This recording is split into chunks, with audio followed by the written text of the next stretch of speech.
Berita aktual, 27 Juni 2025. Gencatan senjata rapuh memantul. Setelah 12 hari eskalasi militer, Israel dan Iran menyepakati gencatan senjata yang dimediasi oleh Al-Selas. Namun sejumlah insiden pelanggaran dilaporkan oleh kedua belah pihak dalam 48 jam terakhir. Mesir, Yordania, dan Arab Saudi tetap bersikap netral, memprotes di publik tetapi tetap menjaga kestabilan wilayah mereka. Setelah gencatan senjata selama 12 hari, siapakah yang akan menang dari kedua negara ini?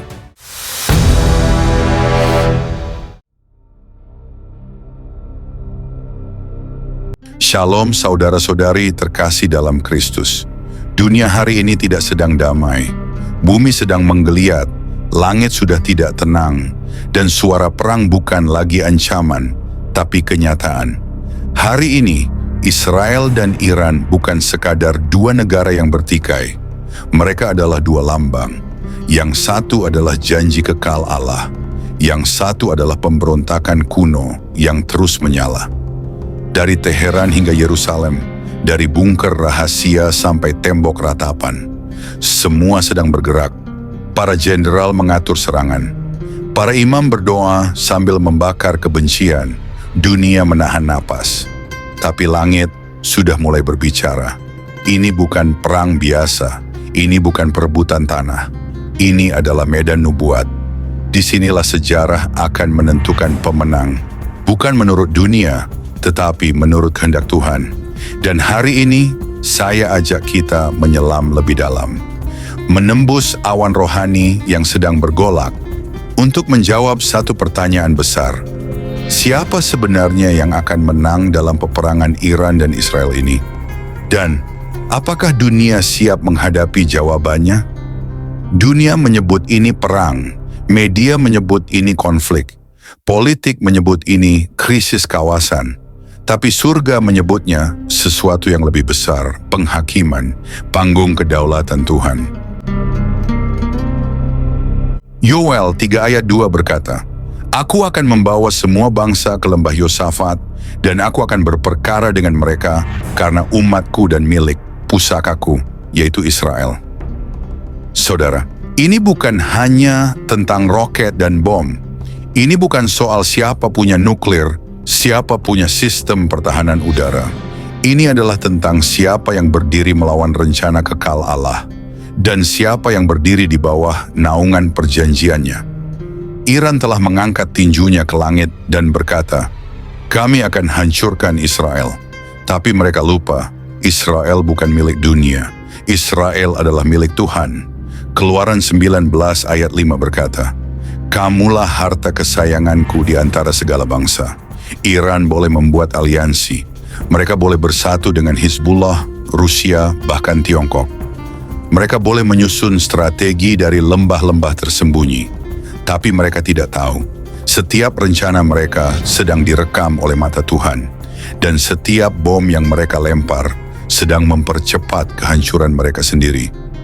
Ini bukan Israel melawan Iran. Ini adalah Tuhan melawan para penentang kehendaknya.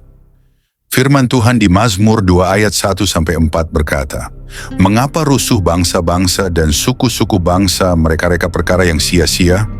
Raja-raja dunia bersiap-siap dan para pemimpin bermufakat melawan Tuhan dan yang diurapinya.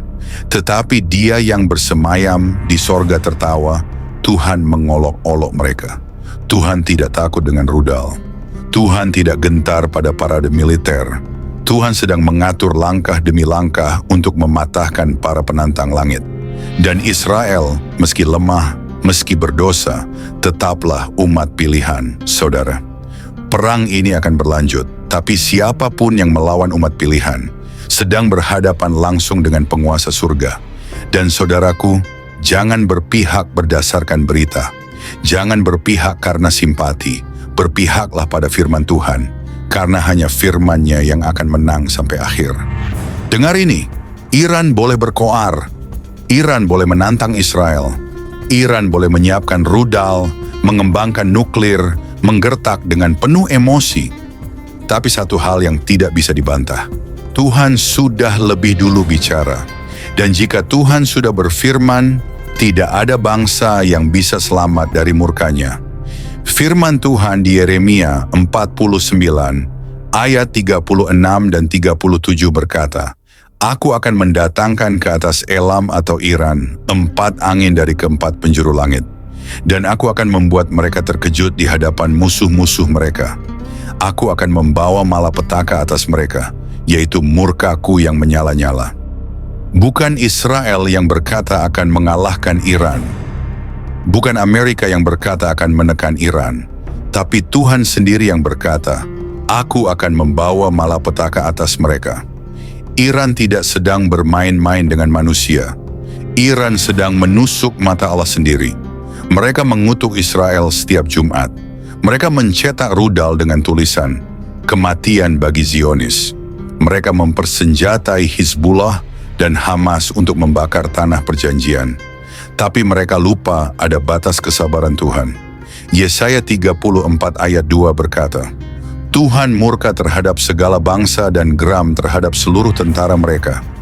Ia membinasakan mereka dan menyerahkan mereka untuk dibantai. Iran tidak akan lolos. Sekalipun mereka bersembunyi di bawah gunung, sekalipun mereka dibela oleh negara adidaya, jika Tuhan sudah menetapkan kehancuran atas sebuah bangsa, maka kehancuran itu pasti terjadi. Dengarlah wahai dunia, bukan Israel yang harus takut kepada Iran, tapi Iranlah yang sedang berdiri di ujung kehancuran. Yesaya 13 ayat 11 berkata, Aku akan membalaskan kejahatan dunia dan kesalahan orang fasik. Aku akan menghentikan kecongkakan orang sombong dan merendahkan kesombongan orang gagah. Iran sombong, Iran menantang Tuhan, Iran memicu api perang yang bukan miliknya. Maka Tuhan sendiri akan menjawab, dengan badai, dengan gempa, dengan penghakiman. Iran akan kalah, bukan karena kekuatan Israel, tapi karena mereka menolak Tuhan, mereka menantang perjanjian kekal Allah. Dan siapapun yang menyentuh biji mata Tuhan akan dibakar habis oleh murkanya. Lihat Israel, kecil, sempit, terus dikepung, diserang dari 4 penjuru. Iran mengincarnya, Hamas menerornya, Hizbullah menyiagakan roket, PBB mencelanya, dunia membencinya, tetapi Israel tidak roboh. Israel tidak lenyap, Israel tidak dilenyapkan. Mengapa? Karena ada satu suara dari sorga yang lebih keras dari seluruh rudal dunia. Yeremia 31 ayat 35 dan 36. Beginilah firman Tuhan, jika hukum-hukum ini lenyap dari hadapanku, barulah keturunan Israel akan berhenti menjadi bangsa di hadapanku, saudara. Jika matahari masih terbit, jika bulan masih bersinar, jika ombak masih memukul pantai, maka Israel tidak akan pernah hilang dari hadapan Tuhan.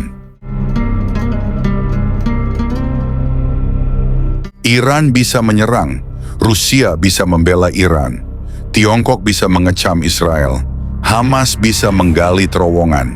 Tapi selama langit masih di atas, selama janji Tuhan masih hidup, Israel akan tetap berdiri. Yesaya 54 ayat 17 berkata, Setiap senjata yang ditempa melawan engkau tidak akan berhasil. Apa yang bisa dilakukan Iran terhadap janji kekekalan? Apa artinya rudal jika tangan Tuhan menangkisnya? Apa artinya aliansi dunia jika surga tidak berpihak? Saudara, jangan ragukan satu hal ini. Israel tidak dipelihara oleh kekuatan militer. Israel dipertahankan oleh perjanjian yang ditulis dengan darah di atas batu kudus. Israel adalah jam tangan Tuhan. Setiap detak sejarah berputar di sekeliling Yerusalem. Siapa yang melawan Israel sedang menantang jarum waktu kekekalan. Israel tidak menang karena kuat, Israel menang karena Tuhan tidak pernah kalah. Iran akan hancur, bangsa-bangsa akan runtuh. Api Israel akan tetap berdiri karena nama Tuhan terukir di atas kota itu selamanya.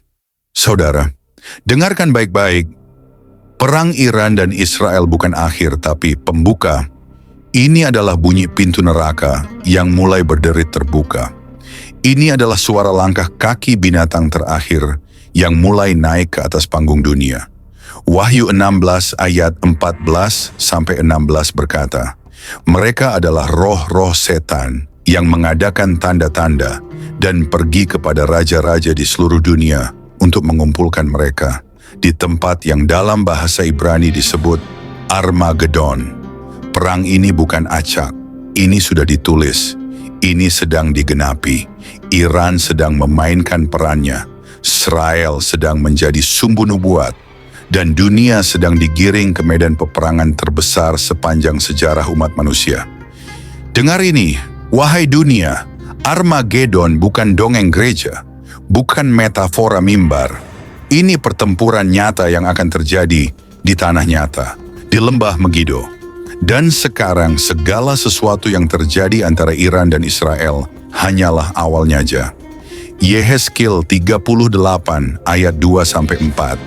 "Hai engkau Gog, aku akan menarik engkau dengan kelikir pada rahangmu dan membawa engkau keluar dengan seluruh tentaranya." Tuhan sendiri yang sedang menarik bangsa-bangsa menuju kehancuran mereka. Mereka pikir mereka sedang berperang demi politik, padahal mereka sedang digiring masuk ke pemusnahan oleh tangannya. Wahyu 19 ayat 11-14. "Lalu aku melihat sorga terbuka, ada seekor kuda putih, penunggangnya bernama Yang Setia dan Yang Benar, dan ia menghakimi dan berperang dengan adil." Ini akhir dari semua akhir. Dan saudara-saudari, saat perang Iran dan Israel mencapai puncaknya, sorga akan membuka dirinya. Yesus sendiri akan turun sebagai jenderal dari segala peperangan.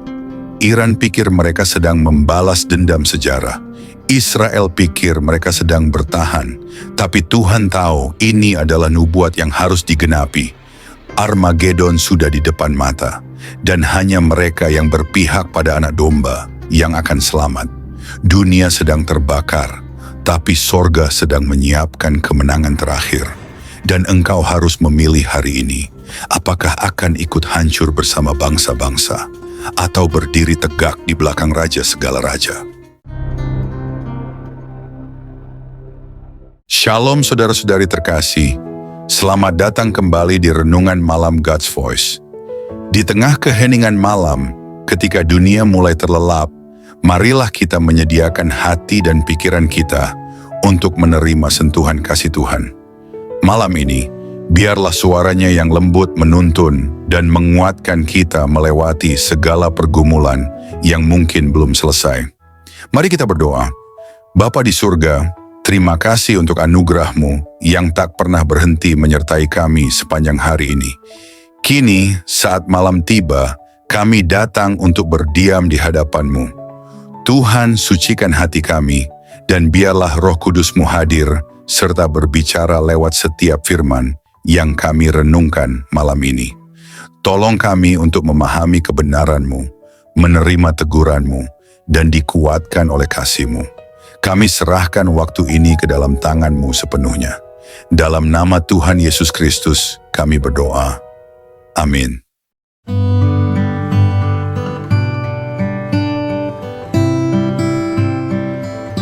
Saudara-saudari terkasih dalam Kristus, hari ini aku berseru bukan sebagai komentator politik, tapi sebagai hamba Tuhan. Bukan sebagai pengamat perang, tapi sebagai pembawa peringatan kekal. Iran dan Israel sedang bertempur, bangsa-bangsa sedang memilih pihak.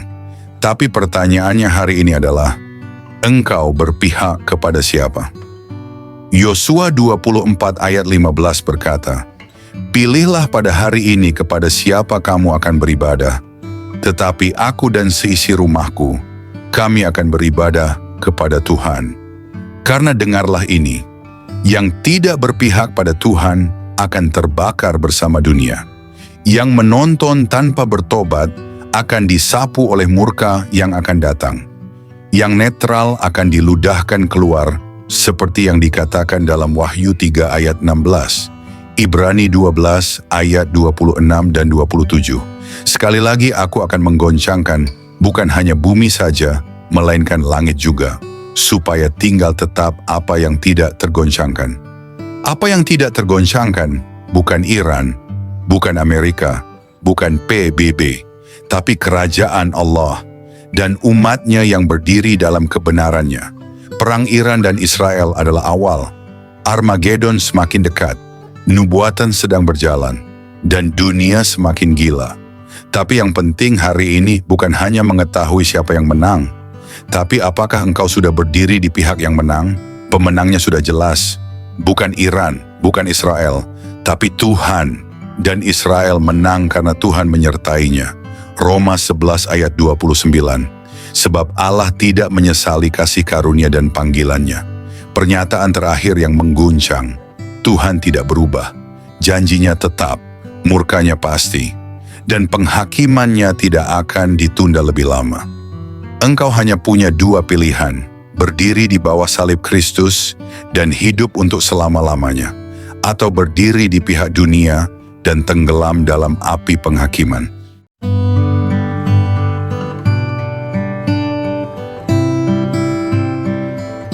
Mari kita berdoa. Bapa kami yang penuh kasih, di keheningan malam ini kami datang dengan hati yang penuh syukur. Setelah melewati satu hari yang penuh kesibukan, kami ingin berhenti sejenak, mengangkat mata kami ke surga, dan mengucapkan terima kasih kepadamu. Terima kasih Tuhan untuk nafas kehidupan yang Engkau berikan sejak fajar menyingsing. Terima kasih untuk setiap langkah yang dapat kami jalani, untuk setiap tugas yang dapat kami selesaikan, dan untuk setiap perjumpaan yang Kau izinkan terjadi hari ini. Bahkan di tengah kelelahan, kami melihat kebaikan-Mu menyertai kami dalam setiap detik kehidupan. Di malam yang hening ini, kami datang kepadamu dengan hati yang terbuka dan jiwa yang haus akan hadirat-Mu. Setelah mendengar firman-Mu yang hidup, kami terdiam dalam kekaguman. Betapa besarnya kasih-Mu, betapa dalamnya belas kasihan-Mu yang tak berkesudahan. Tuhan, malam ini kami menyerahkan seluruh isi hati kami di hadapan tahta-Mu. Segala beban yang kami pikul, segala luka yang tersembunyi, setiap dosa yang begitu sering kami abaikan, kami letakkan semuanya di kaki-Mu. Ajari kami untuk tidak lagi berpaling. Ajari kami untuk mencintai-Mu dengan segenap hati, segenap jiwa, segenap akal budi kami. Tuhan, malam ini kami tidak ingin hanya menjadi pendengar. Biarlah firman-Mu mengakar dalam hidup kami, menembus kerasnya hati kami, membangkitkan jiwa kami yang lesu, dan membakar roh kami dengan api dari surga. Jika ada jalan dalam hidup kami yang bengkok, luruskanlah Tuhan. Jika ada bagian hati kami yang beku, cairkanlah dengan kasih-Mu. Jika ada keputusan yang salah, tuntunlah kami kembali ke jalan kebenaran. Ya Tuhan, dalam keheningan malam ini, kami rindu berpisik di hadapan-Mu. Ambillah seluruh hidup kami, bentuklah kami seturut gambar-Mu. Jadikan hidup kami alat bagi kemuliaan-Mu, bukan untuk ambisi kami sendiri. Ajari kami menghitung hari-hari kami, supaya kami beroleh hati yang bijaksana. Ajari kami untuk hidup dengan kesadaran bahwa waktu ini singkat dan kekekalan itu nyata. Tuhan, dalam gelapnya dunia ini, nyalakanlah terang-Mu dalam hidup kami. Jadikan kami pelita yang tidak padam, saksi yang tidak malu memberitakan nama-Mu. Ketika dunia menawarkan godaan, kuatkan hati kami untuk tetap setia. Ketika badai datang, peluklah kami dengan damai-Mu yang melampaui segala akal. Ketika tubuh ini lemah, jadilah kekuatan kami. Ketika jiwa ini letih, jadilah penghibur kami. Bapa, kami tahu tanpa Engkau, kami tidak mampu. Tanpa kasih-Mu, kami kosong. Tanpa Roh-Mu, kami kering dan mati. Oleh sebab itu, malam ini kami berseru, jangan pernah tinggalkan kami Tuhan. Jangan biarkan kami berjalan setapak pun tanpa penyertaan-Mu. Sebab satu hari di pelataran-Mu lebih baik daripada 1000 hari di tempat lain. Tuhan, mungkin ada banyak hal yang belum sempurna, banyak rencana yang belum tercapai, tetapi malam ini kami memilih untuk bersyukur. Karena kami tahu, tangan-Mu tetap bekerja, bahkan saat kami tidak melihatnya. Kami percaya segala sesuatu yang terjadi hari ini ada dalam kendali-Mu yang penuh kasih. Terima kasih untuk kekuatan saat kami merasa lemah. Terima kasih untuk penghiburan saat kami hampir menyerah. Terima kasih untuk damai-Mu yang melingkupi hati kami, bahkan di tengah kekacauan. Segala sesuatu yang kami alami hari ini, suka maupun duka, adalah bagian dari rencana-Mu yang indah. Ajari kami untuk melihat bahwa setiap momen dalam hidup kami adalah anugerah. Ajari kami untuk selalu ingat bahwa tanpa-Mu kami tidak bisa berbuat apa-apa. Bapa yang setia, ajari kami untuk tetap rendah hati, untuk tetap bergantung pada-Mu dalam segala hal. Ajari kami untuk tidak sombong atas keberhasilan dan tidak putus asa dalam kegagalan. Kini saat malam melingkupi kami, biarlah hadirat-Mu menjadi naungan kami. Berikanlah tidur yang penuh damai dan bangunkan kami esok hari dengan semangat baru untuk hidup hanya bagi-Mu. Hingga hari itu tiba, saat kami bertemu muka dengan-Mu dalam kemuliaan kekal, biarlah setiap hari hidup kami menjadi nyanyian pujian yang harum di hadapan tahta-Mu. Dalam nama Yesus Kristus, Tuhan dan Juru Selamat kami yang hidup, kami menutup hari ini dengan penuh syukur dan pengharapan. Amin. Saudara-saudari terkasih, sebelum kita menutup hari ini, mari kita datang dengan kerendahan hati di hadapan Tuhan. Kita mengangkat suara, mengangkat hati, dan dengan penuh iman, kita berdoa sebagaimana Tuhan Yesus sendiri mengajarkan kita. Mari kita ucapkan bersama. Doa Bapa kami. Bapa kami yang di sorga, dikuduskanlah nama-Mu, datanglah kerajaan-Mu, jadilah kehendak-Mu di bumi, seperti di sorga. Berikanlah kami pada hari ini makanan kami yang secukupnya, dan ampunilah kami akan kesalahan kami, seperti kami juga mengampuni orang yang bersalah kepada kami. Dan janganlah membawa kami ke dalam pencobaan, tetapi lepaskanlah kami daripada yang jahat. Karena Engkaulah yang mempunyai kerajaan, dan kuasa, dan kemuliaan sampai selama-lamanya. Tuhan memberkati engkau dan melindungi engkau. Tuhan menyinari engkau dengan wajah-Nya, dan memberi engkau kasih karunia. Tuhan menghadapkan wajah-Nya kepadamu, dan memberi engkau damai sejahtera. Amin.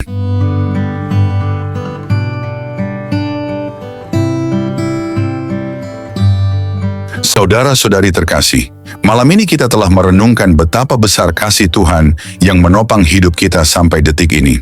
Biarlah setiap kebenaran yang telah kita dengar tidak berhenti hanya di telinga, tetapi bertumbuh di hati, mengubah hidup kita hari demi hari, hingga kita menjadi serupa dengan Kristus, Sang Terang Dunia. Jangan biarkan malam ini berlalu begitu saja. Bangunlah komitmen baru di hadapan Tuhan, dan tetaplah haus akan firman-Nya, sebab hanya dalam Dia kita menemukan hidup yang sejati. Jangan sia-siakan firman yang telah ditaburkan. Responilah dengan segenap hidup, dengan segenap jiwa. Biarlah malam ini menjadi malam perubahan, malam perjumpaan sejati dengan Tuhan. Terima kasih sudah setia mendengarkan renungan malam ini. Jika renungan ini memberkati, jangan lupa untuk like, subscribe, dan bagikan kepada lebih banyak jiwa yang membutuhkan sentuhan kasih Tuhan. Karena melalui satu langkah kecil dari saudara, Tuhan dapat menjangkau ribuan jiwa yang haus akan keselamatan. Tuhan Yesus menyertai, memberkati, dan meneguhkan setiap langkah kita, sampai pada saat kita berjumpa muka dengannya. Mari kita bersama-sama menjadi alat untuk memperluas kerajaan-Nya di bumi. Tuhan Yesus memberkati dan selamat beristirahat di dalam damai sejahtera-Nya.